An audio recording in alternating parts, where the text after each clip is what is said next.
still have online classes at home because they're already in the system. Studying and working in China in 2021. If you're interested in knowing these and many more, stay tuned to the end of this video and trust me, you will not regret it.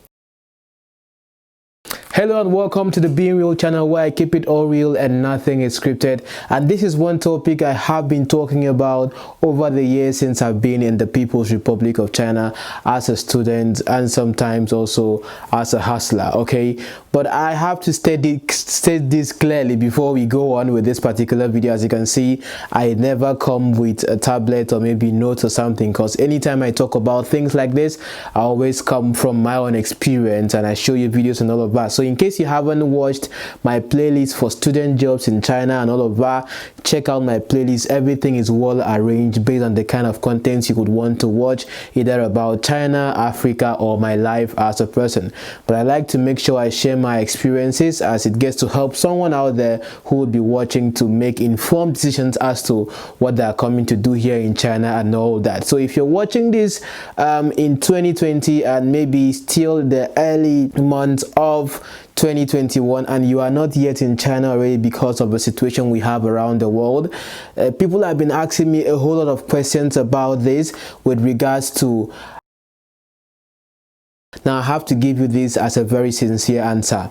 Depending on whenever everything becomes okay in the world, right now we hear there are vaccines here and there for the particular situation we are going through. Depending on whenever the world becomes okay, the borders will be open.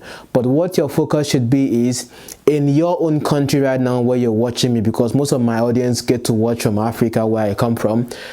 Are the embassies working? The Chinese embassies there, are they working with regards to, you know, letting people fly out of the country into their country? Now I know diplomats are able to fly in and out, even those who are working, but when it comes to students, handling that particular population, are they giving student visas? Think about that too, because I know some of you have applied for admission and you've gotten your admission and the school is telling you that you should pay your school fees and be having, sorry, I think I have a little cough, and be having your classes online till whenever you can come into China. Now these are the options you have.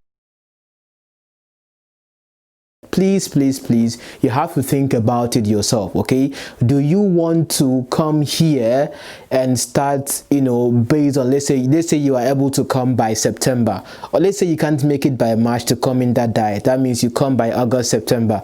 Is that the timeline you would want to start maybe your master's or your degree? If that is okay, fine. So you can actually stay at home. Also get to ask yourself this question: would you want to apply for admission again? Because if you don't get to pay your fees from home and do the online classes, of which you then come and continue from where you stop over here, that means you would also forfeit your admission and have to apply for admission again, which I think may be a little bit not so cool. So it's kind of dicey at the moment, because even those who were already schooling here and had gone back to their home countries based on the situation right now had to pay their fees right from back home and still have online classes at home because they're already in the system.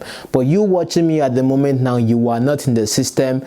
If you are in that particular category, and this particular situation now would be what you'll be thinking through. So a lot of you, I know I get a lot of messages on Instagram, you guys keep asking me this and I keep giving the same answer again. So for those of you who keep asking those kind of questions, I think I've been able to answer it. So you just kind of do your cost and benefit analysis. If you have options to go elsewhere, you might want to try elsewhere or something. But if you really do want to come here, I would advise, based on my own knowledge, maybe you can go for the online classes, because it gives a more guarantee that you would be able to get your visa, student visa, to come here when once the borders become fully open, because by then you're already in the system, and the school, you know, with their liaison with the embassy, can always, you know, prove to them that you're already in the system, even though you haven't gotten the visa before. But that sense of seriousness that you really do want to come study here and all that, because you know what happens when some of us come to study here and then we leave the study main